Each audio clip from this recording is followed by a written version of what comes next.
Hello everyone, कैसे हैं आप लोग। Welcome back to my channel that is Abhilasha blogs. तो आज है ट्यूसडे और ये मेरा पार्ट 2 का वीडियो है। पार्ट 1 में मेरे लास्ट व्लॉग में मैंने आपको बताया था कि मैं ईवीएस के एक मैंने वीडियो देखा था सीटेट के प्रीवियस ईयर्स के क्वेश्चन पे। तो 30 क्वेश्चन थे जिसमें से मैंने उसकी नोट्स बनाई थी। तो 13-14 क्वेश्चन मैंने आपको लास्ट वीडियो में सॉल्व करवाया था। बचे हुए जो क्वेश्चन हैं वो मैं आपको इस वीडियो में डिस्कस आपके साथ करने जा रही हूँ सेकेंड ब्लॉग में। तो देखिए, लास्ट वीडियो में हमने पढ़ा था रेगिस्तानी ओक यानी डेजर्ट ओक के बारे में कि उसकी क्या कंडीशन थी, क्या क्या उसकी विशेषता होती है। तो ऑप्शन गलत ये था कि वो रेगिस्तान में पाया जाता है, ऐसा नहीं था, वो ऑस्ट्रेलिया में पाया जाता है। फिर देखिए नेक्स्ट क्वेश्चन है कि बच्चों की जो भी आकलन है उसका बेस्ट तरीका क्या है। तो देखिए इसमें ऑप्शन था रूबिक्स, और ये नया टॉपिक इंट्रोड्यूस हुआ था पेपर में। रूबिक्स इससे पहले नहीं पूछा जा रहा था। तो रूबिक्स समझ लीजिए कि रूबिक्स जो है वो बच्चों के आकलन के लिए सर्वश्रेष्ठ तरीका होता है। अगर कई सारे तरीके हैं उसमें कहीं आपको रूबिक्स दिख रहा है तो सबसे पहले आप रूबिक्स को ही ऑप्शन में सेलेक्ट करिएगा, क्योंकि रूबिक्स एक नया मेथड आया है जो बच्चों का आकलन करने के लिए सबसे बेस्ट तरीका है।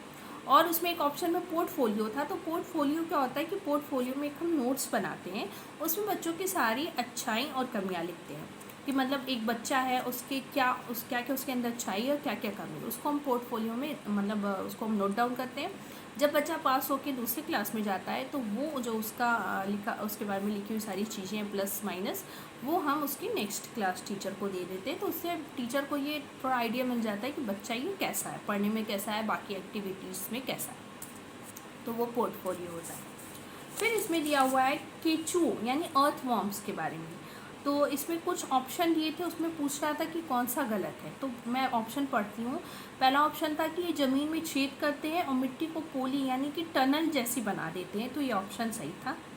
फिर मृत पत्तियों और पौधों को खाते हैं और जो भी इनकी मल या ड्रॉपिंग्स होती है उससे मिट्टी को उपजाऊ करते हैं यानी सॉइल को फर्टिलाइज करते हैं, तो ये भी ऑप्शन सही था। तीसरी चीज़ थी कि अपशिष्ट यानी जो इनका जो वेस्ट होता है उसको ये कंपोस्ट में बदल देते हैं, यानी जो भी वेस्ट चीज़ें होती हैं सॉइल में उसको ये कंपोस्ट यानी खाद में बदल देते हैं, ये भी ऑप्शन सही था। किसानों के मित्र कहे जाते हैं, ये भी ऑप्शन सही है। ये कंपोस्ट फैक्ट्री में बने उर्वरक से महंगे होते हैं, ये ऑप्शन गलत था, क्योंकि ये जो कंपोस्ट होते हैं जो से वेस्ट से कंपोस्ट जो बनाते हैं अर्थवॉर्म्स, वो हमारा फैक्ट्री में बने उर्वरक से महंगा नहीं होता, फैक्ट्री में बने उर्वरक से सस्ता होता है। ये ऑप्शन सही होना चाहिए कि सस्ता होता है। और रसायन का छिड़काव केंचुओं को प्रभावित करता है, जी बिल्कुल प्रभावित करता है। तो केमिकल्स अगर केंचुओं पे आप डालोगे अर्थवॉर्म्स पे तो उनको बिल्कुल प्रभावित करता है। तो इसमें ऑप्शन जो गलत था वो ये था कि जो ये कंपोस्ट बनाते हैं वो फैक्ट्री में मिलने वाली कंपोस्ट या जिसको कहो कि फर्टिलाइजर से महंगा होता है, तो नहीं, वो उससे सस्ता होता है। फिर था कि कहाँ पे कौन से घर पाए जाते हैं, मैच द फॉलोइंग करना था।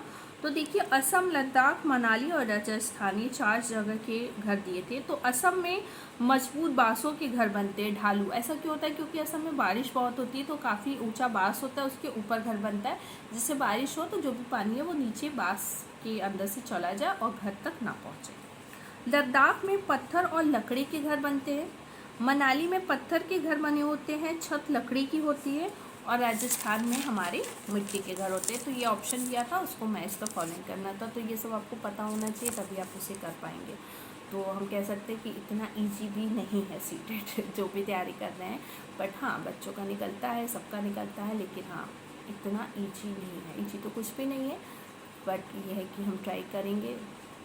बट बस ये है कि ये मत सोचिए कि नहीं अब इस बार नहीं निकला तो नहीं निकलेगा, आप कोशिश करते रहिए। कभी कभी ऐसा होता है कि कुछ मार्क्स से हमारा रह जाता है, पढ़ाई कभी भी वेस्ट नहीं जाती है, कभी भी नहीं जाती है, बस इस चीज़ को हमेशा याद रखिएगा।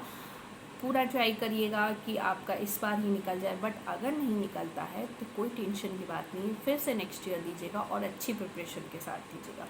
लोगों का यूपीएससी लास्ट अटैम्प्ट में निकलता है, फिर कोई अटैम्प्ट नहीं पूछता कि फर्स्ट अटैम्प्ट था कि लास्ट, सिर्फ लोग ये देखते हैं कि आप आज क्या हो।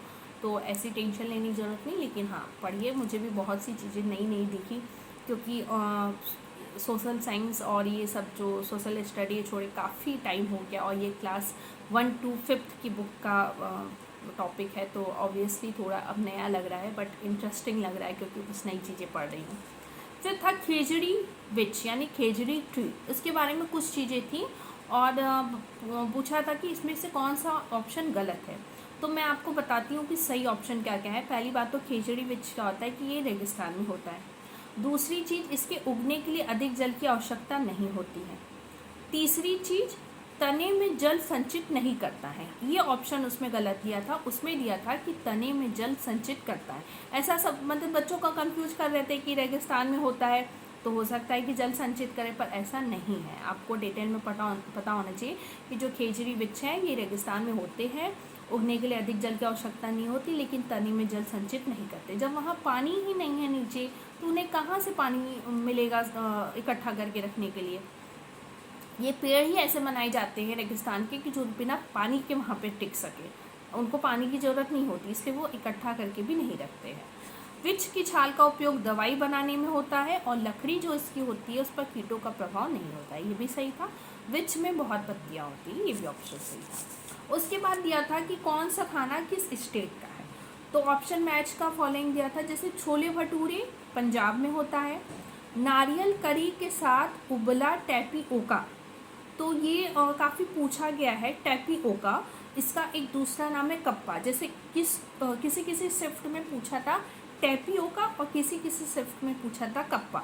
तो ये केरल की डिश है, नारियल करी के साथ उबला टैपिओका यानी कि कप्पा, ये केरल में बनता है।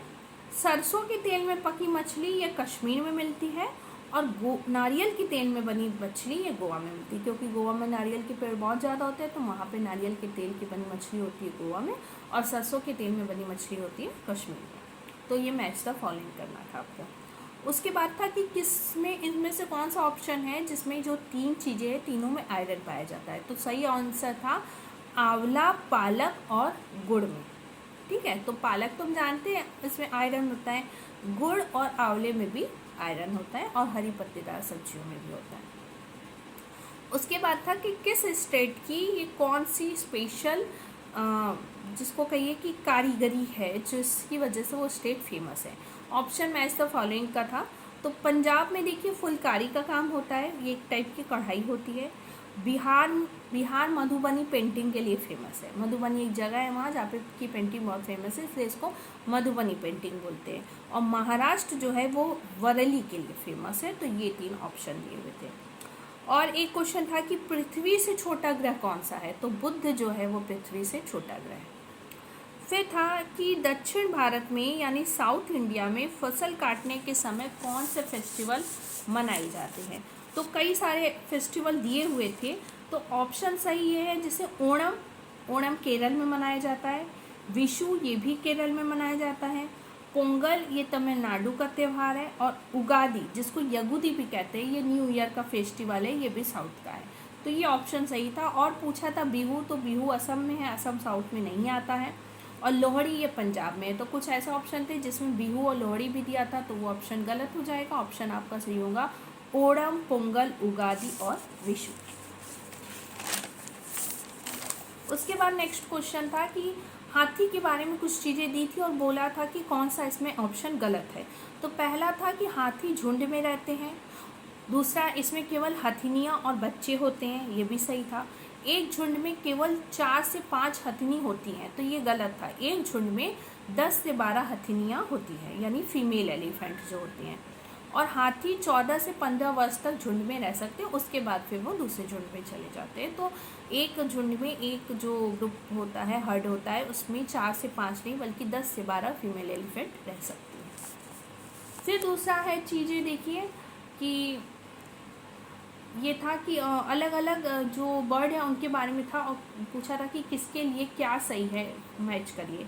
तो पहला था स्लॉथ जो होता है वो भालू जैसा होता है देखने में। उसकी खासियत ये थी कि दिन के 17 घंटे वो पेड़ के वृक्ष की शाखा से लटक कर सोता है। फिर ईगल बाज ये हमसे 4 गुना ज़्यादा देख सकता है। फिर था उल्लू की आंखें आगे की ओर होती है मनुष्य की तरह। तो ये 3 ऑप्शन सही थे और चौथा ऑप्शन इसमें जो था वो गलत था। तो पता है जब इसमें दे रहा था कि 17 घंटे पेड़ से लटक के सोता है, तो मैं एक बार ना उल्लू पे मैंने सोचा कि उल्लू है क्या, क्योंकि मुझे लगा वो पेड़ है। तो बाद में मैंने देखा कि वो जो स्लॉथ होता है भालू जैसा, वो लटक के सोता है। तो क्वेश्चन ना कभी भी ओवर कॉन्फिडेंस में नहीं करना चाहिए। कभी कभी ऐसा होता है कि हमें लगता है ये हमें पता है, लेकिन मतलब आप कॉन्फिडेंट होइए लेकिन ओवर कॉन्फिडेंट मत होइए। फिर इसमें दिया था कि बाघ के अरण्य बाघ के संरक्षण से संबंधित कौन सा पार्क है उत्तराखंड का। तो उत्तराखंड का जिम कॉर्बेट नेशनल पार्क जो है वो अरण्य बाघ के संरक्षण से संबंधित है। और 3 पार्क दिए थे। बक्सा पार्क दिया था, वो वेस्ट बंगाल में है। दुधवा पार्क ये लखीमपुर खीरी यूपी में है। और वाल्मीकि पार्क ये बिहार में है। तो उत्तराखंड में जिम कॉर्बेट नेशनल पार्क है जो अरण्य बाघ के संरक्षण के लिए जाना जाता है। उसके बाद था कि पोचमपल्ली जो कि तेलंगाना का एक ज़िला है, ये किस लिए फेमस है। तो ये बेसिकली साड़ियों के लिए फेमस है। और ये एक उसमें ऑप्शन दिया था कि क्या है, कई चीज़ें दी थी, तो उसमें एक राइट ऑप्शन था कि यह एक वास्तविक स्थान है। कुछ था कि ये है, वैसे 2-3 ऑप्शन थे।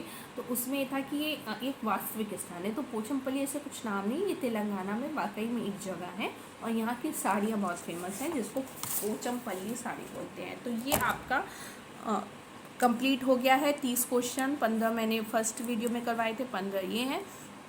ईवीएस का ये प्रीवियस ईयर्स का क्वेश्चन था और मैं ट्राई करूँगी नेक्स्ट व्लॉग में मैं इसी टाइप से फिर से कोई सीटेट का किसी सब्जेक्ट का कुछ ऐसे सेलेक्टेड क्वेश्चन लेके आऊँ आपके साथ डिस्कस करने के लिए। तो आज का ये ब्लॉग मैं यहीं ख़त्म कर रही हूँ। तो अगर आपको ये आज का ब्लॉग अच्छा लगा होगा तो वीडियो को लाइक करिएगा, चैनल को सब्सक्राइब करिएगा और शेयर करिएगा। मिलते हैं नेक्स्ट वीडियो में। Bye bye.